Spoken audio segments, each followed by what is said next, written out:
Hello, everybody. I hope that you are well. There is a background there which should not be there. That was me lying under a Morris Minor uh, very many years ago. Let's leave it like that. I hope that your Saturday is going well, if it is still indeed a Saturday where you are. I know it's Sunday in some parts of the world. That's the wonder and the joy of the fact that we live on a giant globe spinning through outer space. I thought that we would have a Saturday afternoon get together, partly because there's been a lot of updates to give you, but also because I have been to the opticians this morning, and I don't know if you can tell,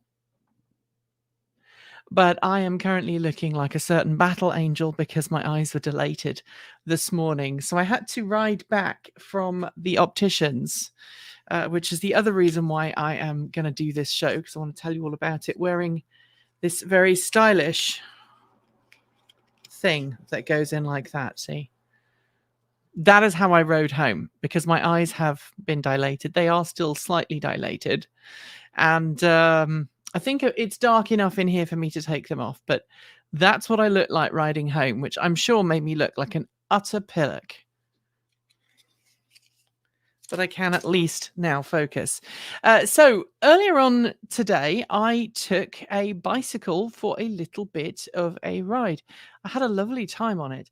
For those who don't know, we are at the moment we are test riding this wonderful.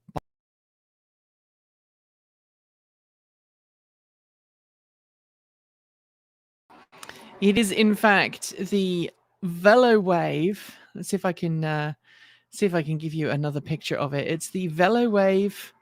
It is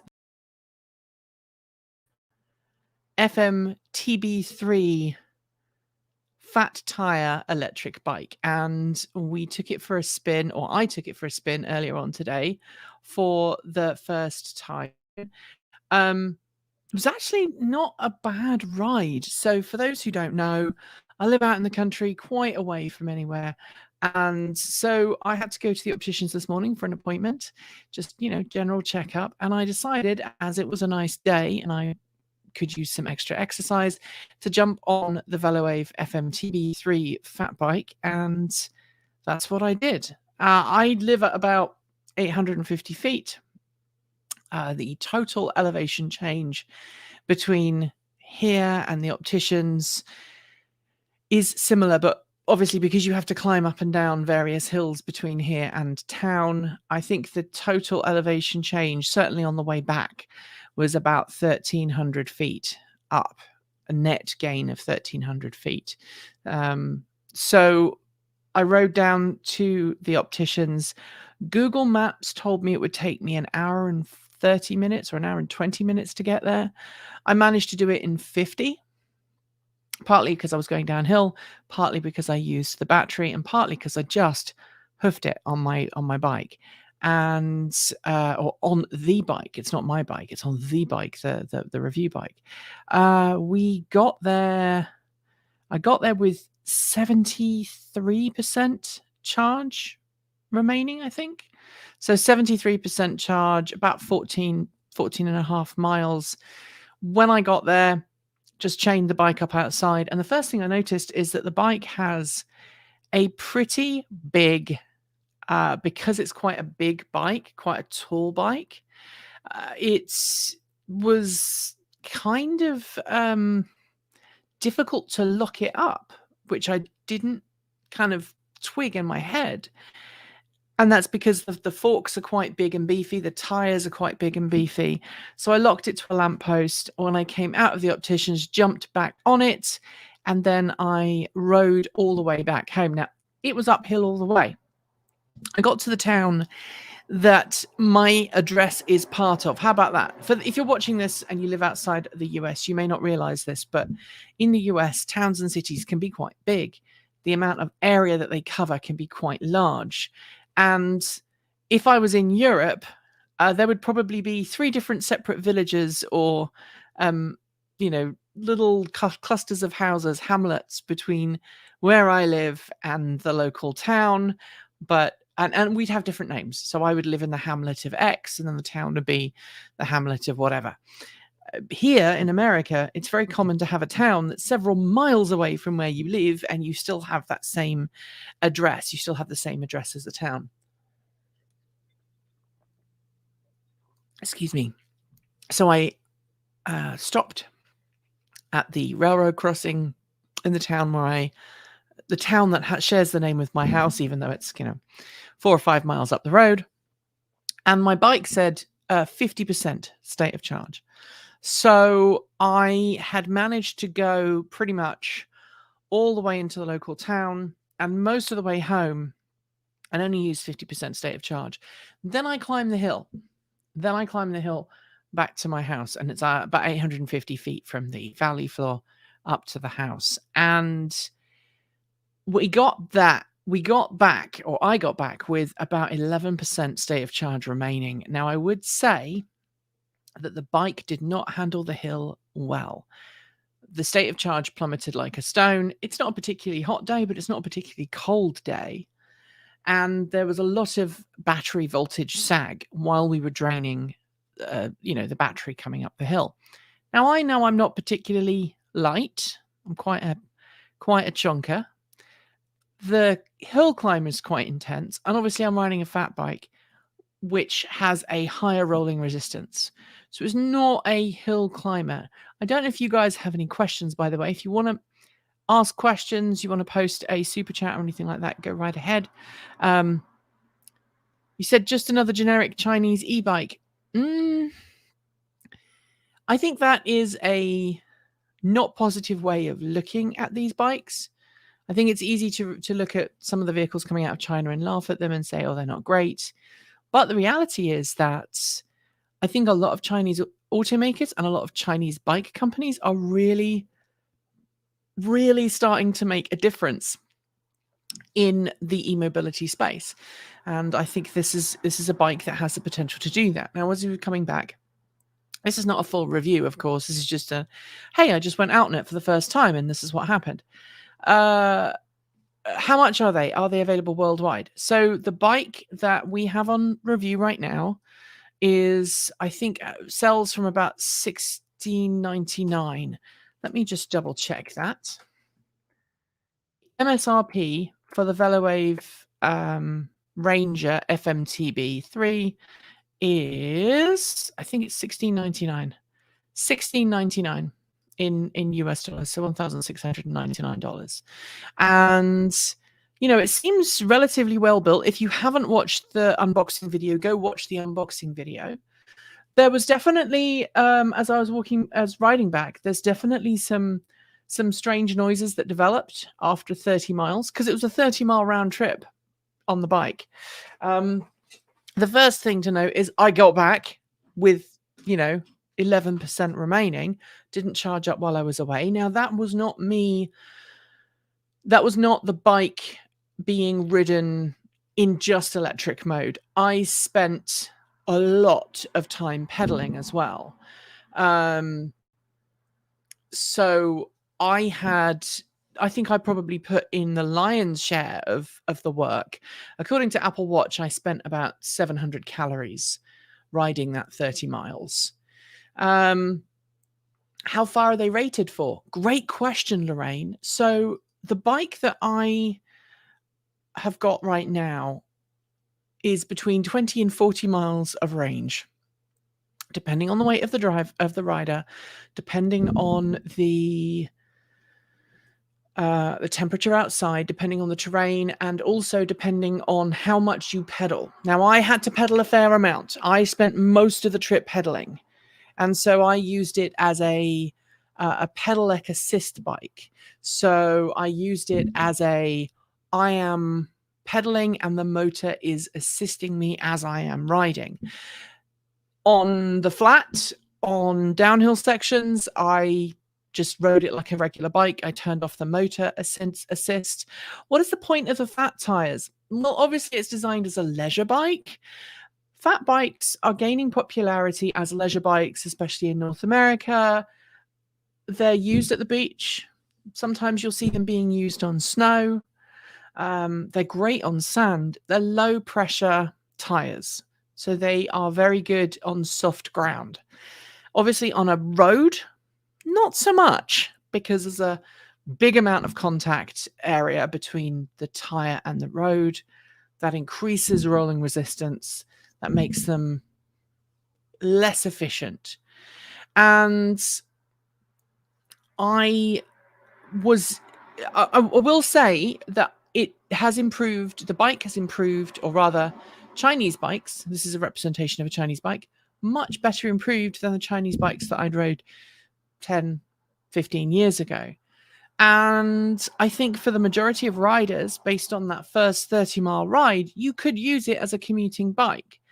On the flat, if you are pedaling, the bike is going to assist you.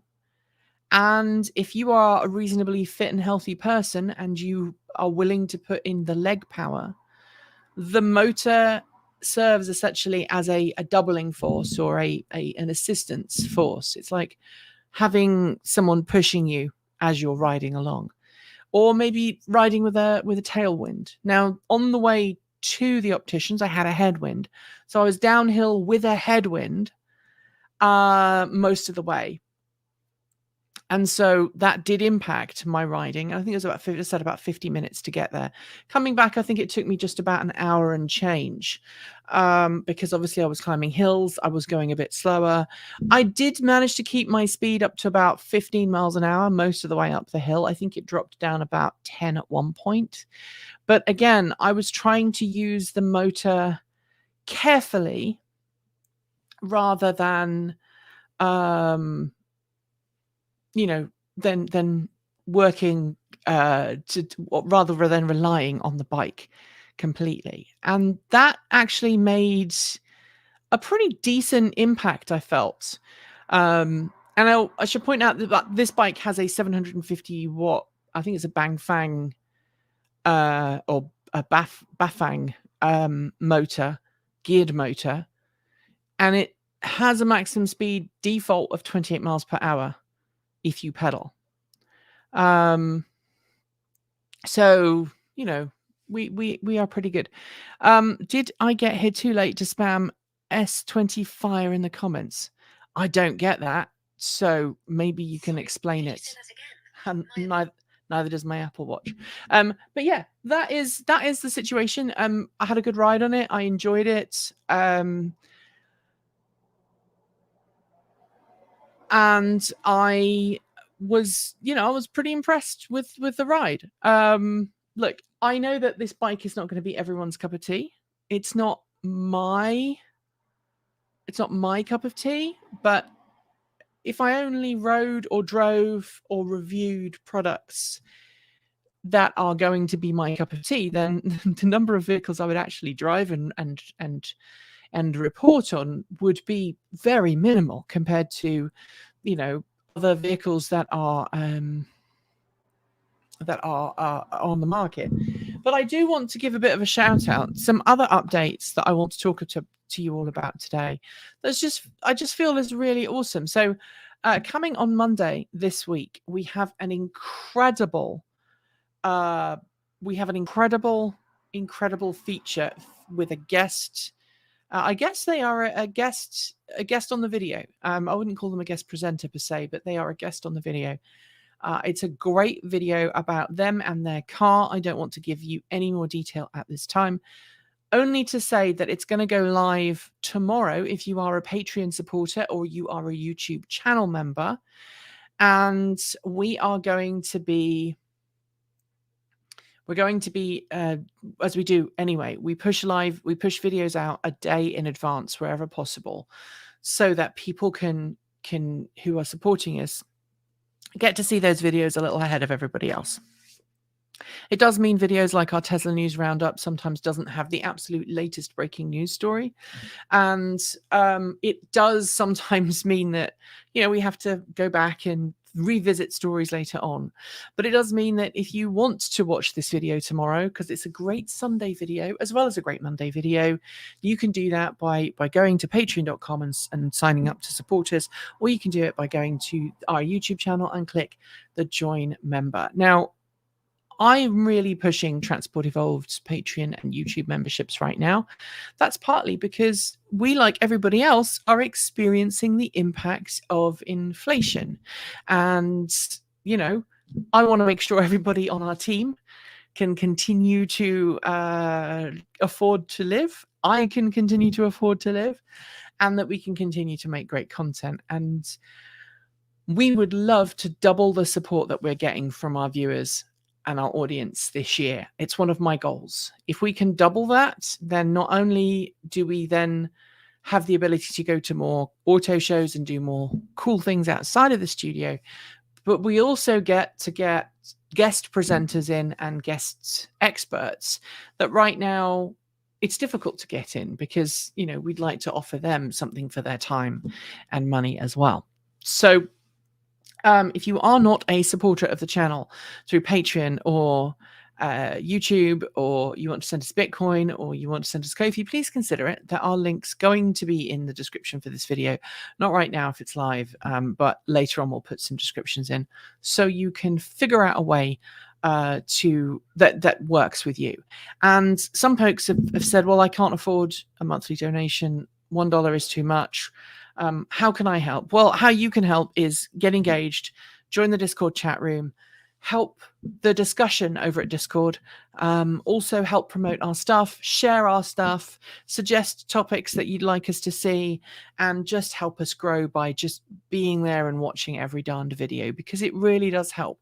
YouTube analytics is a strange and weird creature, and the more people we have supporting us through eyeballs, the easier it is for us to get advertisers on board, but it also is easier for us to get access to cool cars and cool technology, because automakers look at a channel's viewer statistics and look at a channel's reputation before they decide whether they are going to give a car to someone or not.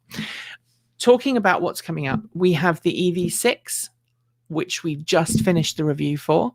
I don't want to preview what Kate, Walton Elliott and I thought of the EV6. I think we enjoyed bits of it and not others, but that review is now going to be ingested and is in the process of being offloaded. We've got 2 of these which we've just, you know, taken all the audio off, and behind me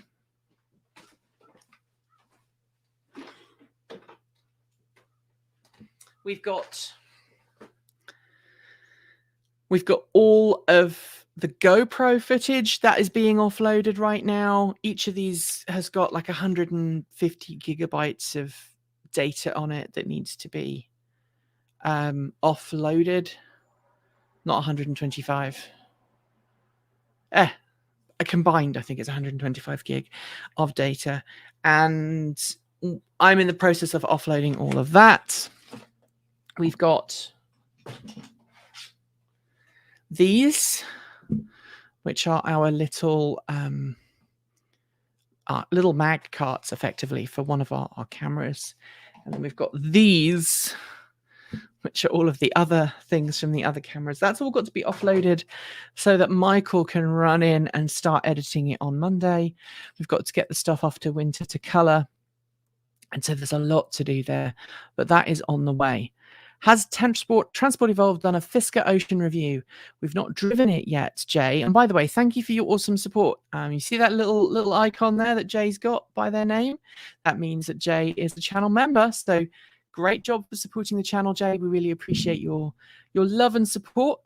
We have not done a driving review, but we have done a first look around, which we did back at CES 2020. The last time we went to CES. Lorraine says, I got my t-shirt last week. Love the turquoise. I really love that you have been supporting the channel and buying Transport Evolved swag. We are working to try and increase some swag, and we've also got a potential new supplier that we're going to be working with potentially to get some embroidered stuff, because I think that would be pretty cool to have embroidered rather than just printed stuff. So you've got all that stuff to offload.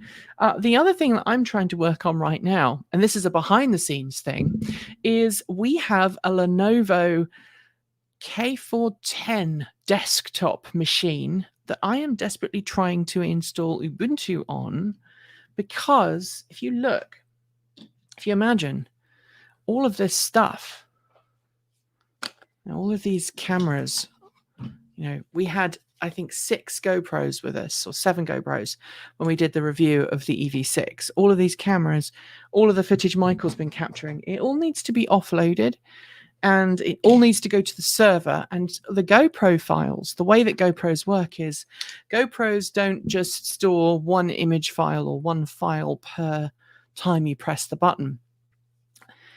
It stores a sequence of files, and it's numbered in a particular way, and we use a program called FFmpeg to take all of the sequential 4 gigabyte video files, and we have to kind of squeeze them all together to make one file, because it's easier to edit if you've got one angle is one file.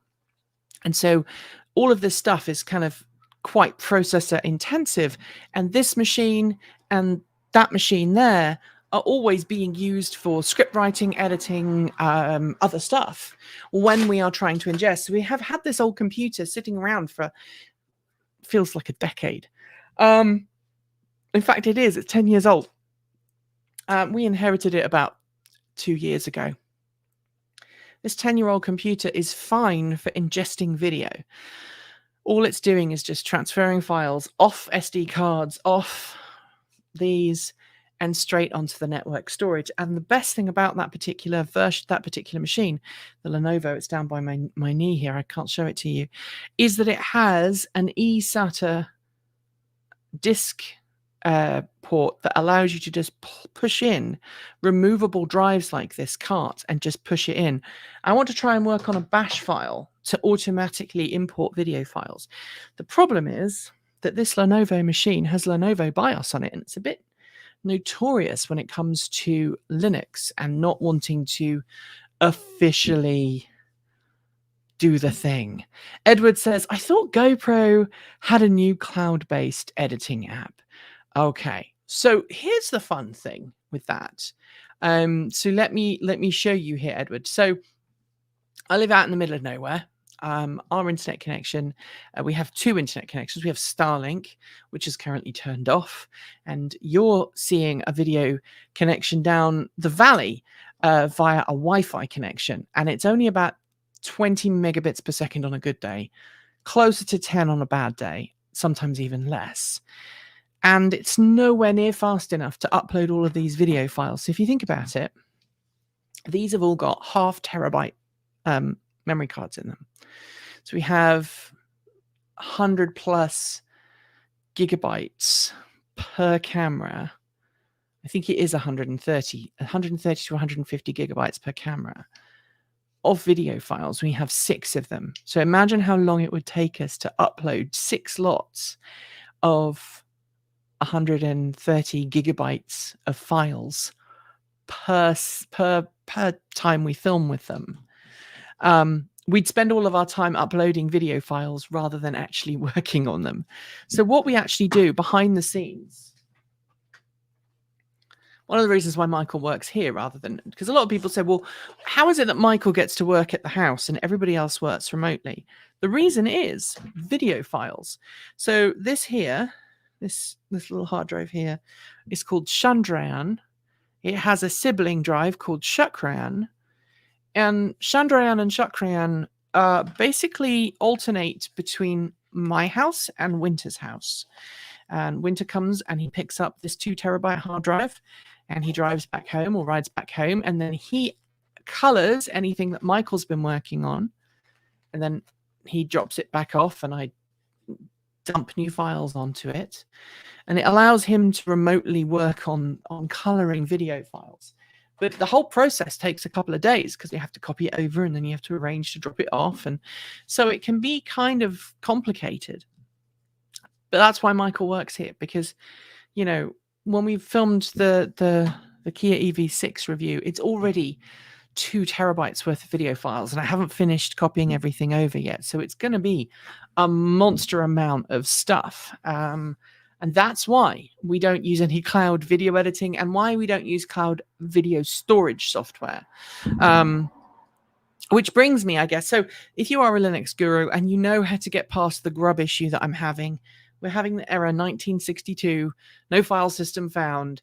It's something to do with grub 2, I think. And I've tried installing various different types of Ubuntu, and every time it does bad things. I've even tried installing in Legacy and UEFI, and the same thing. So I'm throwing my hands up for now. I'll probably have a look at it later on when my brain is working a little better and my eyes aren't still dilated from my optician's appointment this morning. So the other exciting thing that's happening is that we are getting, this sounds terrible, but it's essential. We are getting a heat pump set up for the server room. That's right. The Transport Evolved server room is getting air conditioning.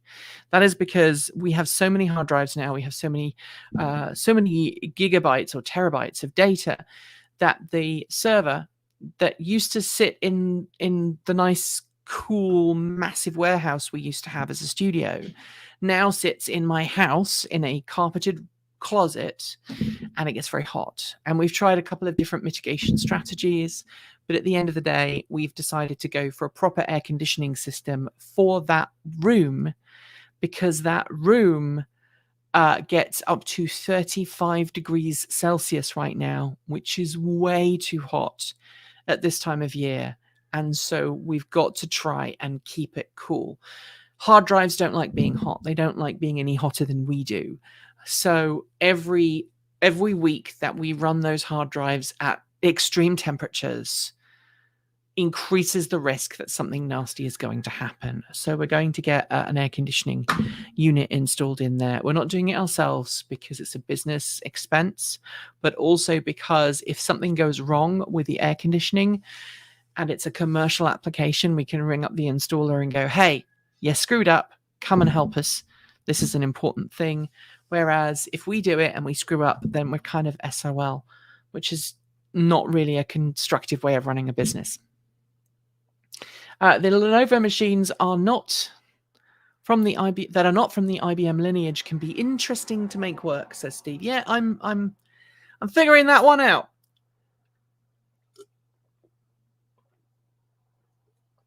I think what's happening is it's looking for the wrong boot file in the wrong place. And I think what I might try is using a Refund bootloader. I can't remember what it's called.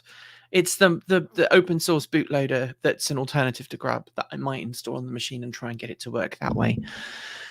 And if I can do that, then yay. Effectively a stage 1 bootloader that can then kick it to Grub 2, and then it'll load normally from there. I think that's probably what we're going to have to do. Anyway, while we're on the subject of gear and stuff, well, okay, do you want an update on Hertz? Do you want an update on Hertz, or do you want an update on studio equipment?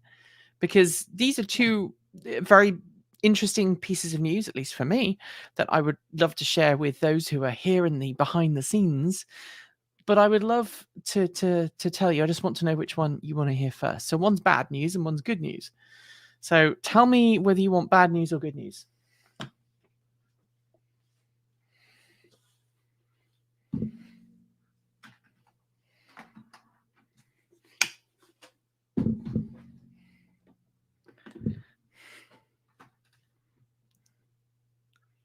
You want the Hertz first. All right, so let me close the case. So we got the money back from Hertz yesterday. For those who don't know, we rented a Model 3 in LAX last time we were there. We needed a car. And Hertz basically charged me a prepay amount, and then they charged us a on the day rental. So we effectively paid for the car twice. When I brought it up with Hertz's customer service, they said, we will give you the refund for the prepay amount. And the prepay amount is cheaper than the on the day amount. I was like, hey, that's not cool. You know, I went with prepay because I wanted to save money. We're a small business. You know, I haven't paid myself for months. We want to try and save every penny we can. And they ummed and erred about it. Their social media team have been terrible on Twitter. every time I try and reach out to them, they keep asking me the same questions. And I'm like, just look back in your conversation history. We've been telling you what the problems are. Anyway, yesterday we got the refund, but we only got the refund for the prepay booking, not for the on-the-day booking. So technically Hertz still owes me some money. At least that's how I'm thinking about it. But frankly, I cannot recommend anybody use Hertz after that experience. It was terrible. Now to the good news. So if you've been watching our videos lately, you'll notice I've been using these. These are our backup microphone. These are Zoom F2 Bluetooth things. They're great. We use them when we're on motorbikes. That we use them when we need a really small microphone and we need something that's kind of really foolproof. But the quality of the recording on these isn't quite as good as the recording on our Zoom F6, which is a more powerful, more capable multi-track recorder. And when we're recording on these, it's just one microphone per thing. So we have to do a lot of post-production work when we're working with these. And we use these for the Kia EV6. And we use them for the interview that's going out tomorrow. So it's a harder post-production workflow when we use these. But they're good as backups. What we normally use when we're out in the field, there's two people that we're going to be talking to. Side by side, so me and an interviewee very often, or me and someone else on the team. We use these wireless Lavalier microphones by a company called Deity. They're really good. This is a Deity BPTX, and it's basically a two-part thing. So you get two of these. These are transmitters. So you plug your microphone in, and you've got your aerial on. And then this has got a 2-channel receiver, and you take your audio out of here and you feed it into your multi-track recorder. And because you do that, you record both tracks at the same time, which makes it incredibly easy to work with them in post-production because they're recorded in the same file format. They're both recorded at the same time, and you can work with it a lot more quickly, a lot less production required. Now, when we filmed the Polestar 2 video, and when we filmed, these are working. But then when we went to the Arkimoto and the Arkimoto Ramp It Up event, transmitter B wasn't working. It stopped working. It had a problem. It kept cutting out. And we were back at the studio afterwards, and Michael was like, hey, this audio file, it's got gaps in it. And it turns out that our B transmitter was broken. Now we have a spare, so I can actually show you. So we have transmitter A and transmitter B. Transmitter A and the spare transmitter. We also had transmitter B, but transmitter B wasn't working properly. And we weren't sure if it was the transmitter or if it was the receiving unit that had the problem. So we packed everything up and we sent it back to Deity. We bought these about a year ago, and Deity has a 2-year warranty. They are also really great with support. Very quick, very attentive support staff. And they're like, send the units back. We'll look at it. We'll figure out what the problem is. And we heard back that the problem was indeed with, originally they thought it was with the receiver pack, the 2-channel receiver. But then they decided it was actually a problem with the transmitter. So they said, well, we'll replace the transmitter under warranty, obviously. But this is an older transmitter. They don't make this unit anymore. This unit was superseded last year by this. And the cool thing about it is that this is just a dumb transmitter. But this is a much more capable, all singing, all dancing recorder transmitter and other things. So while it doesn't record as high quality as the external recorder, you can record a backup audio file onto an internal SD card on this. And you can also use it to do something called timecode with your cameras. And this means that we now have a much more versatile setup for our recording equipment, because you can also have an audio output from this. So we can use this as a receiver, we can use it as a transmitter, we can use it as a recorder. And the good thing about that is that now not only do we have a new unit, but we have the ability to have extra ways to record stuff. And the reason why I'm bringing this up, and the reason I'm so happy about it, is that DOT went, we have that unit that you sent us. It's clearly broken. We don't have any in stock because you don't make that unit anymore. Now, they could have chosen to wait and just send us a new unit when they had a replacement one available. But instead, they sent us the upgraded all singing, all dancing one. And now we're in a position where we've got a better piece of kit than we had, free of charge, under warranty. And I've said it before, and I'll say it again, that makes me love this company even more. This company pushes out updates to all of its gear, unlike a lot of audio equipment companies, which is, once you've got the stuff, once you've paid for the stuff to be sent, that's it, you're done. But this one, they got us covered, and that makes me really happy. I know that sounds silly, but I just wanted to share that positive, awesome piece of news with you so that you know what's going on behind the scenes. I hope that has given you a bit of an update on the channel. There's some other cool stuff that I can't talk about yet. And this week has been really tough for me personally at the channel. So a lot of extra stuff, a lot of extra work. I've been working hard. Some of the team have been working extra hours, and just sitting down and reflecting is a really good way of saying, hey, we've had a good week. It's been tough, but we've done some great stuff. So thank you for watching. Thank you for joining me if you have been. I know these are a little bit rambly. I know a lot of people don't like the live streams. Well, a lot of you do. So if you're one of these people who enjoyed it, I hope you had fun.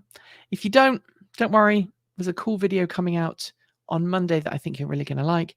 And if you want to see it early, follow the links, become a Patreon supporter or a YouTube channel member, and you'll get to see it early. And if in fact you are a YouTube channel member or a Patreon member, don't forget that the Sunday Musing is going to be going up probably in a couple of hours on our Take 2 channel, and the links will be sent to you via the normal methods.